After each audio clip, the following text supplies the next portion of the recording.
p.m. Pacific. And today we just had our stakeholder engagement call with USCIS. And then I believe it was last Friday, we also hosted the quarterly USCIS and Behring lawsuit settlement discussion directly with USCIS.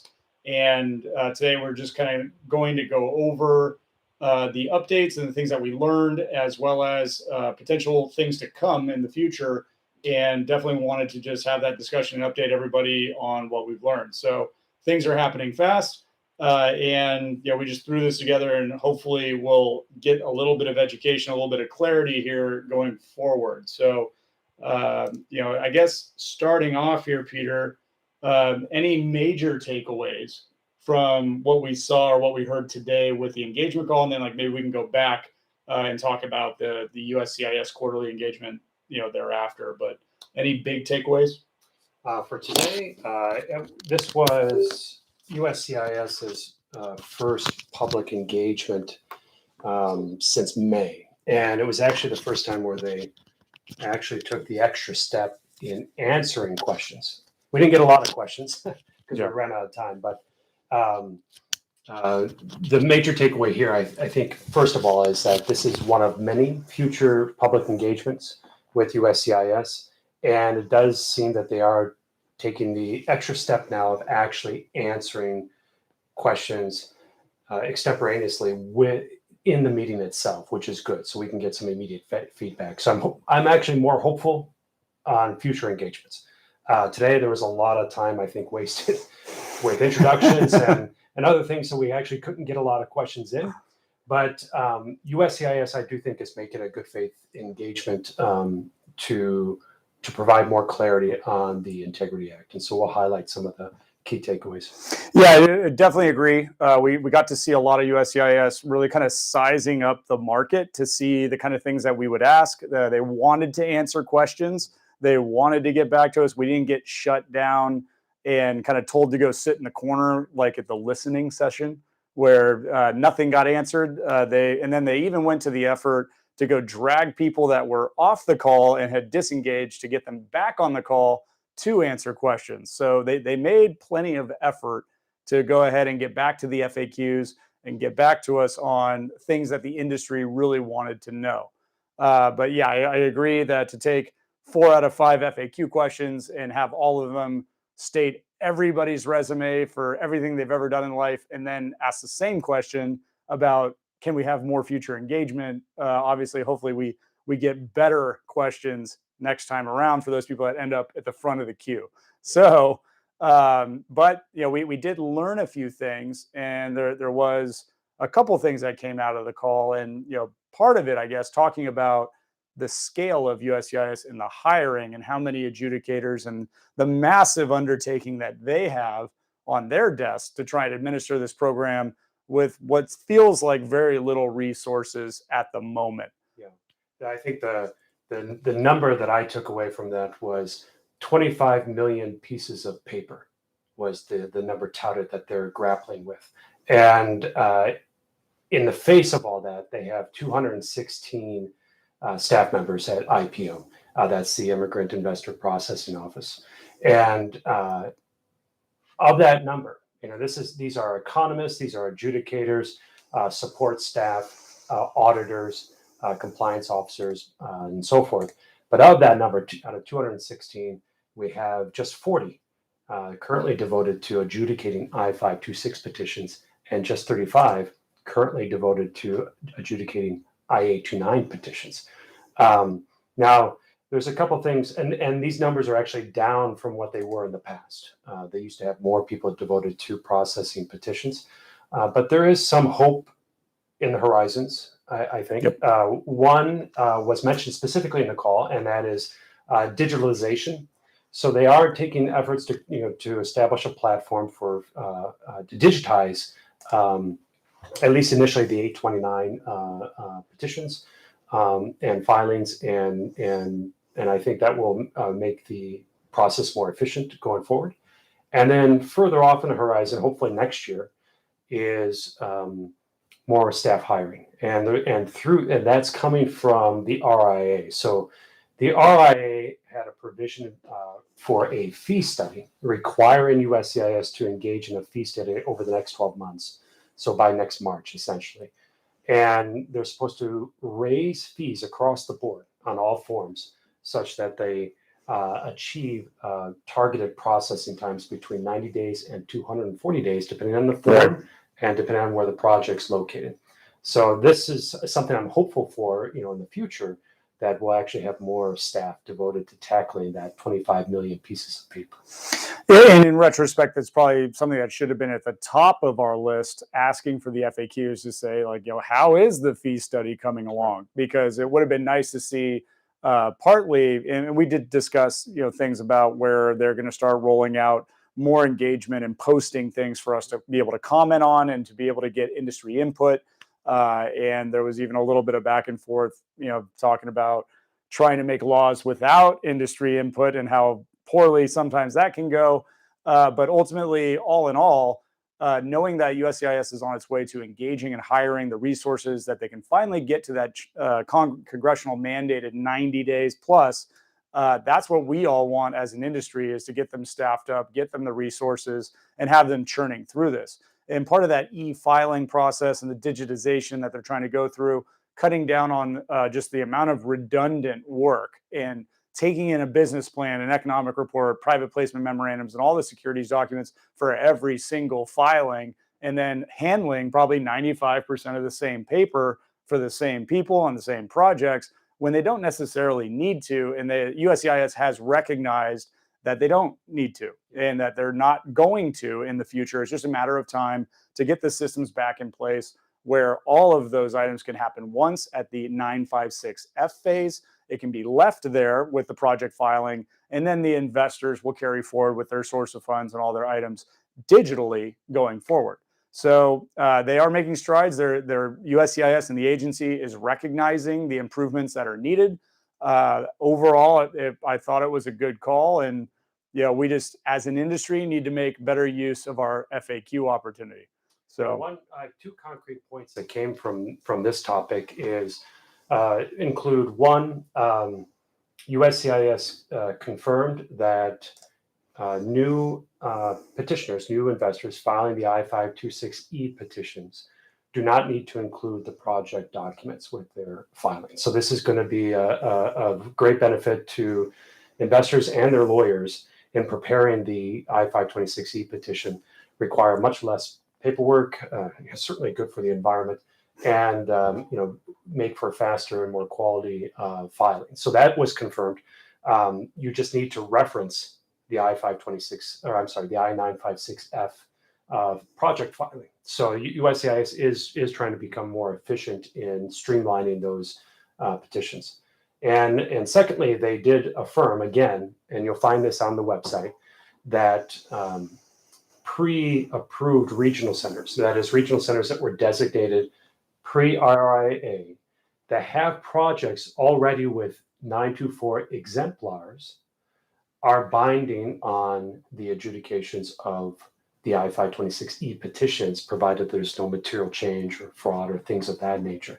So that's good to, just a continual repetition to make sure that all adjudicators are all on board, knowing that if you're filing an I-526E for a project that already has I-924 exemplar approval, that petition is going to be prioritized in the queue, and we'll talk about that in a moment. And it's that prior project decision is going to be binding on that petition.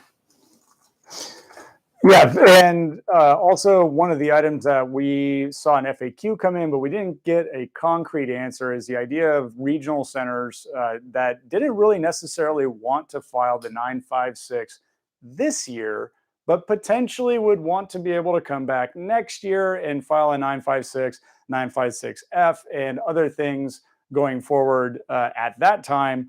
USCIS didn't seem initially very receptive to the idea of not filing a 956 if you want to exist at all. They're going to come back with clarification. They're going to come back with an FAQ posting, which I guess they're responding to or calling it an FAQ post, where it's almost like that's going to be your answer.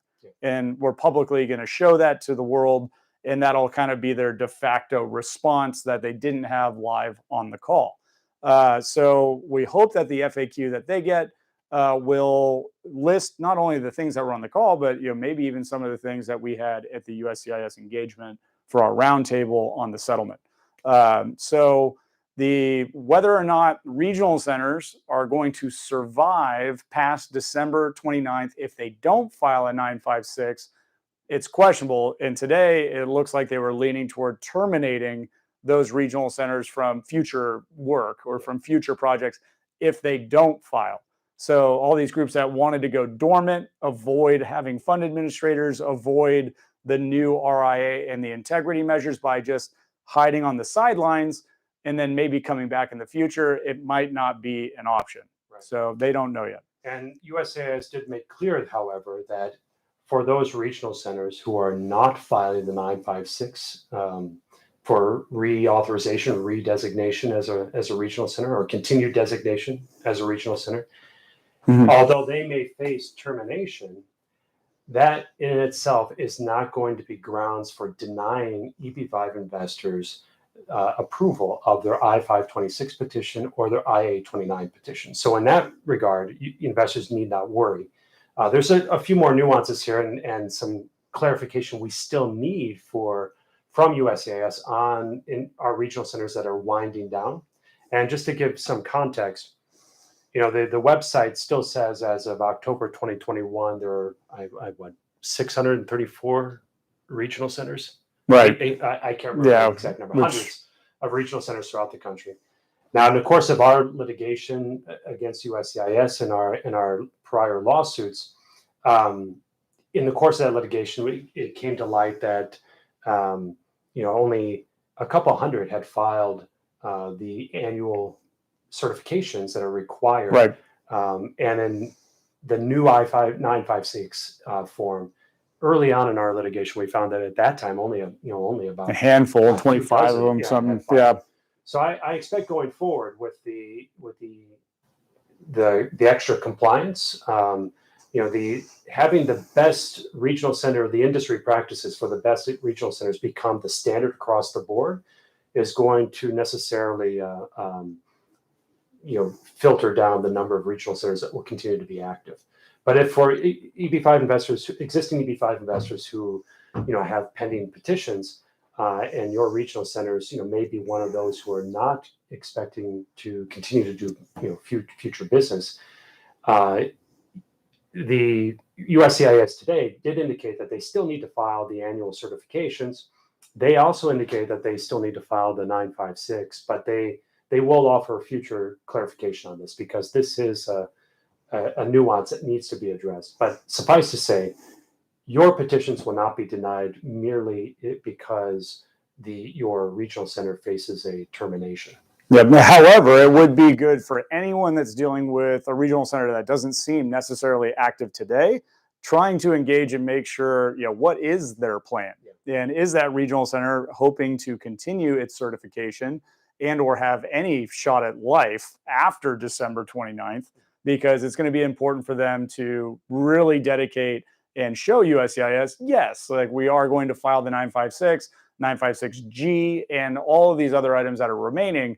Because like the worst case scenario is that if you get stranded by a regional center that just quits, you are going to have to go associate with a new regional center. And how you do that seems to be a very, very tricky dance for everyone involved. So today, a lot of questions about the 956, kind of, in between whether people wanted to go dormant or if they're going to be active in the future.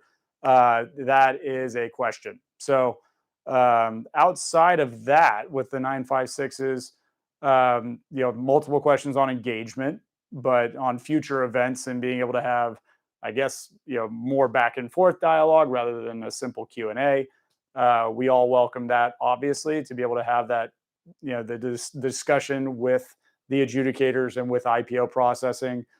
We did get a little bit more color on kind of the compliance and anti-fraud, anti-money laundering, and kind of like really behind the scenes activity from the various different executives at IPO that we don't really hear about that often on the RFE side and all that kind of thing, but significant, almost sounding like SEC-like type activities that are also taking up adjudicators' time, because the adjudicators are also tasked with responding to FOIA requests. Right. So like our 25 or 35 adjudicators that are working on different things, they can get pulled into extra activities and their time can get sucked up by other DHS or USCIS related stuff, but it's not exactly processing petitions. So we would really like to see that fee study beef up resources, start the hiring process, get these people trained, and expand USCIS's capability. So all that remains to be seen. And they'll probably, hopefully by the next engagement, which we hope they stay on a quarterly schedule, they don't just give up after this one. This one didn't seem too adversarial. It seemed like the industry was nice to them. So hopefully we get to talk to USCIS again next quarter. So one of the other, I mean, USCIS is the adjudicators are clearly wearing multiple hats, and under the RIA with the integrity measures, they're engaging in site visits, doing audits, and we know that's occurring, and that's good. Overall, this oversight, these integrity measures are good for investors and good for the industry. One of the things that we learned a little bit more detail today, and it was rather complicated, was the actual processing, how they process I-526. Oh, the 3 Qs? Yeah, Yeah. 3 Qs. And now we've known for a while that there was this first in visa availability approach to processing. This was a change that was made by USCIS a couple years ago, where simply put, they were going to hold off on processing EB-5 petitions until the visa would be available or imminently available for that petitioner.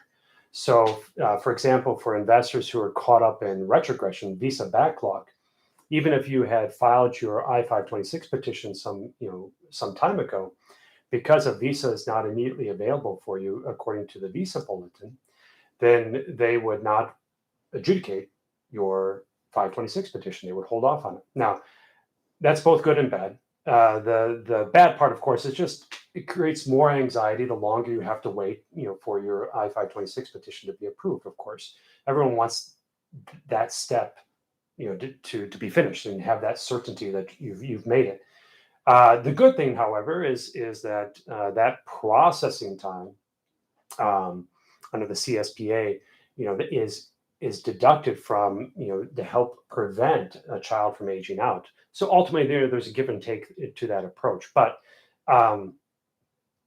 anyway, what it came down to is that they have 3 different Qs, and it gets a little complicated. It's probably a little bit too much information that I'm not sure how helpful it is. But it's one thing that came out of it is that they are first looking at whether or not a visa is available or will soon be available, and for that they're looking at the visa bulletin for the month.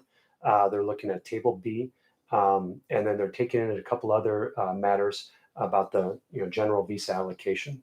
And then if a visa is available or will soon to be available, then they put you into Q2. And Q2 is where they do project review. And they're looking at the oldest projects first and then the most recent projects last. And if project review has been completed, then that EB-5 petition is in Q3. And that's when the adjudicators are actually looking at this. And this becomes a first in, first out basis where it's based on priority dates. One point that became very clear today is that they confirmed that if the petition, the I-526 petition, is associated with a project that already has 924 exemplar approved, then that petition is going to be in Q3, meaning that the project review has already been done, and so it'd be prioritized in that review. So it streamlines that process if you already have project exemplar approval. So it's a combination of first in visa availability and then first in, first out. It's a bit convoluted, but it was at least nice to hear a little bit more about the inner machinations of USCIS today. Do we want to have any sort of discussion here? Just kind of a brief overview of what we went through on Friday as the first engagement for the post settlement and starting the conversation and kind of kind of what we learned. Also, kind of continuing the lines that USCIS is willing to work with industry here. Yeah, I think just to give some context, what these are settlement roundtable talks, and this comes out of our lawsuit, Behring Regional Center versus Mayorkas and Company, where we had sued USCIS last year, earlier this year, I should say, when USCIS attempted to cancel regional centers on the basis of the RIA, with the new Integrity Act being passed. This was legal error. There was nothing in the statute that required or this abrupt change, and but we sued and we got that preliminary injunction where the court ordered USCIS to treat all pre-approved regional centers as designated and maintain their authorization. This ultimately led to settlement, and as part of that settlement agreement, for the next 2 years, we have a seat at the table to talk directly to USCIS about implementing the terms of the settlement and deal with the issues on implementing the RIA. So the settlement talks, we held it online via Zoom. We had several other regional center participants and representatives from Greenberg Traurig and EB-5 Investment Coalition and IIUSA. Mm-hmm. And of course, USCIS representative. As Colin mentioned, I think from the get-go, it was very friendly, very engaged, with the overall goal of achieving clarity and implementing the RIA as smoothly as possible. Yeah, and very strict ground rules on transparency. The items and definitely geofencing the topics that can be discussed and all those kind of things. Everything that's spoken about in those settlement discussions does become public. Really, there's not a whole lot of secret information or anything that comes out of it, except for making sure that the items on the settlement were clearly or adding clarity to the elements of the settlement that are being implemented. And that information, if anything material does come out of it, goes straight to the USCIS FAQs and clarification on behalf of industry. So it's not a whole lot different really than what the USCIS engagements are, except it's just clearly focused on the settlement talks and the settlement terms themselves. And it's been good because that has added clarity to major organizations, whether it's the EB-5 Investment Coalition, ALA members, as well as IIUSA and everybody else in the industry, getting faster clarification on 956s, the new implementation of the RIA, integrity measures, and things that could have been just major mousetraps going forward. We can address it now rather than having to wait 18 months, 12 months for an RFE, potential these RFCs that are coming out, requests for confirmation.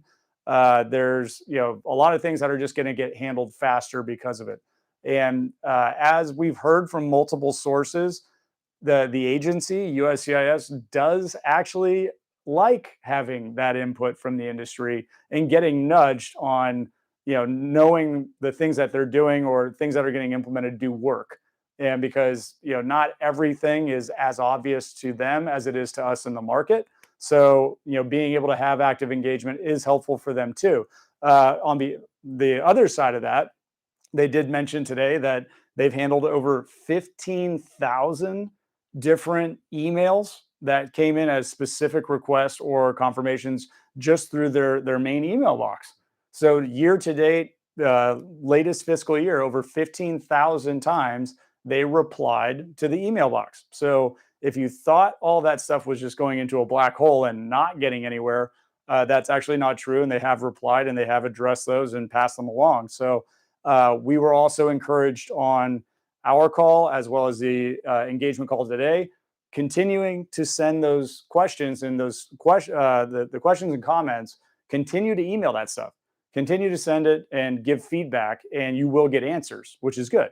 So that was a big move from today and last week as well. Yeah, I think it was mentioned today, and we can put the relevant information in the description here of this video. But the addresses, the email addresses to USCIS for their customer service line, as well as the public engagement line that was given today for questions that weren't addressed or that still need to be addressed by USCIS. They do want those. It does give them the authority to respond and gives another sets of eyes to look at them internally. Obviously, I know sometimes, like Colin said, it feels like a black hole and it takes a long time, but we get encouragement that it's actually getting to somebody. And then perhaps more importantly, because this is actually an official legal process, is the notice and comment period. So the 956 forms, right? You have the 956, which is the regional center designation. You have the 956H, which is the bona fides of involved persons, meaning background checks to make sure Colin and I aren't criminals. You have the 956F, which is the project exemplar, the new project exemplar forms. You have the 956G, which is the annual certification. You have the 956K, which is the agent half the alphabet here registration. So you have all these forms, let alone the new 526 and 526E petitions. These are, as part of the settlement agreement with our successful lawsuit with USCIS, these are all considered interim final, which means even though they're out there and being used, and you're filing these I-526E petitions, they're subject to notice and comment.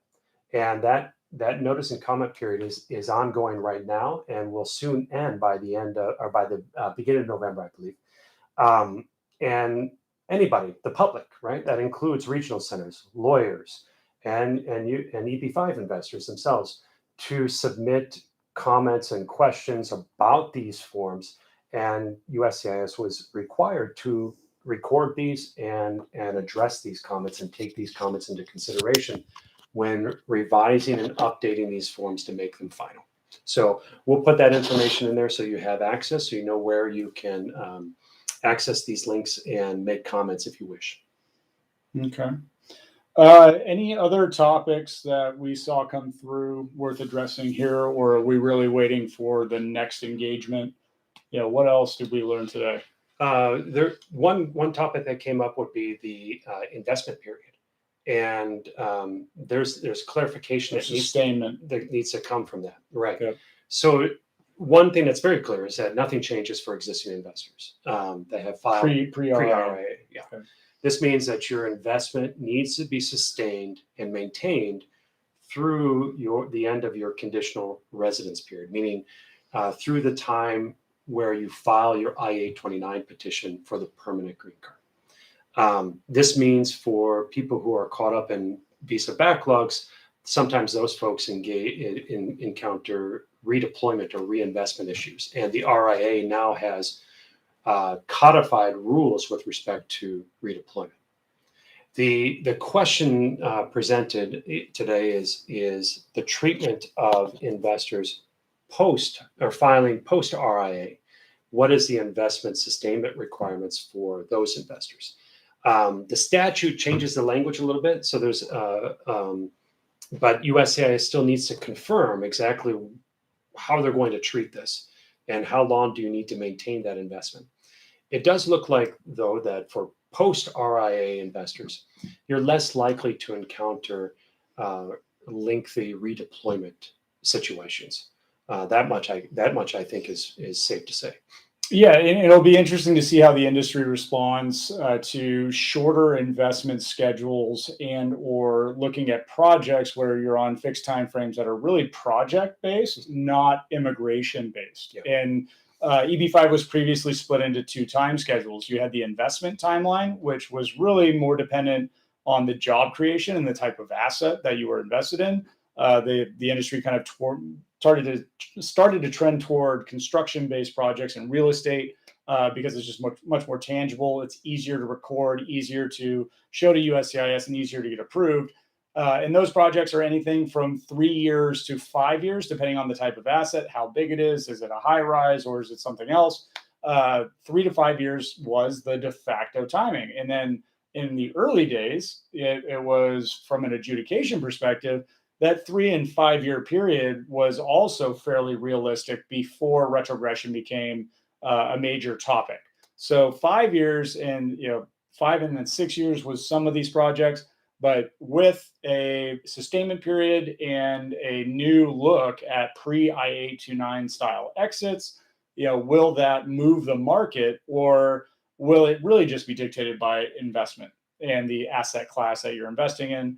And will it actually move at all? So those are things that are new. Those are things that are really yet to be seen, and it will be market based rather than USCIS based. Yeah. So that'll be something new going forward. Yeah, I think there's definitely some practical and market realities that, regardless of what the final interpretation is, if it's shorter investment requirements from an USCIS perspective, just in terms of quality projects and to generate job creation properly for investors. You still have these 2-year job creation requirements. Yep. And there's going to be strong distinctions between the types of projects that you're looking at, and within that inherent is a due diligence question. That's a subject of future videos. Yeah. And I think also it start a conversation about mandamus even being earlier, and people trying to push along their adjudications and all this kind of thing if they don't have to be invested. And if they don't actually have to have it required, like, will USCIS see 1,000 more mandamuses getting thrown at them trying to expedite everything along?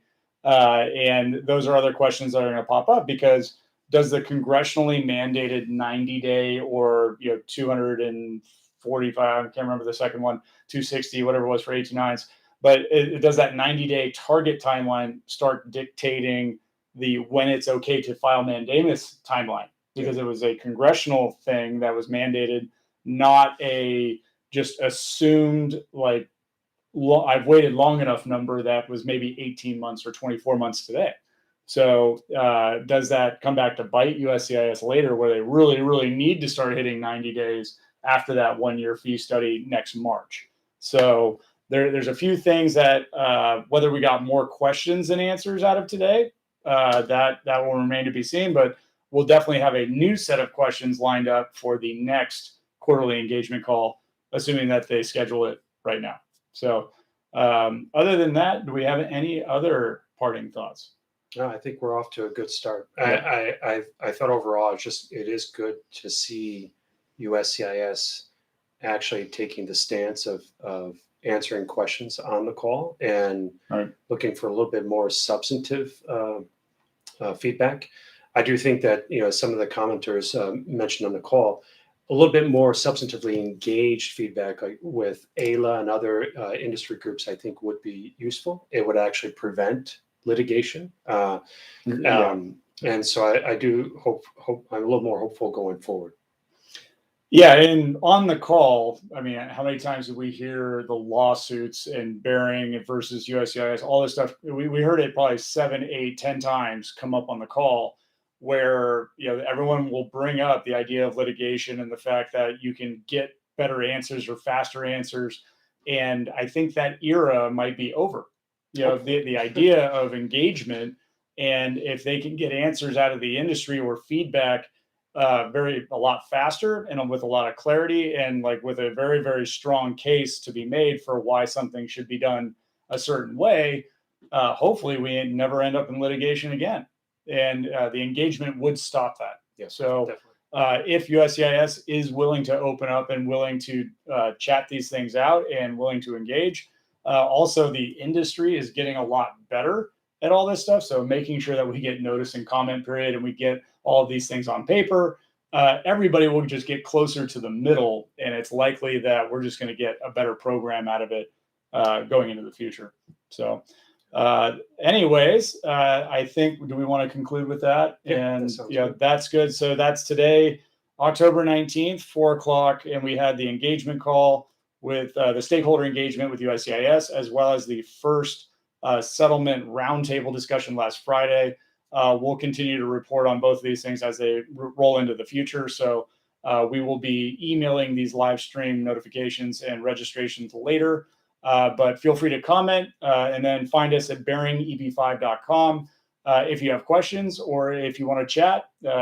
It's easy to get a hold of us. So thank you, everybody, and we'll talk soon. Thank you. Thank you. Yep.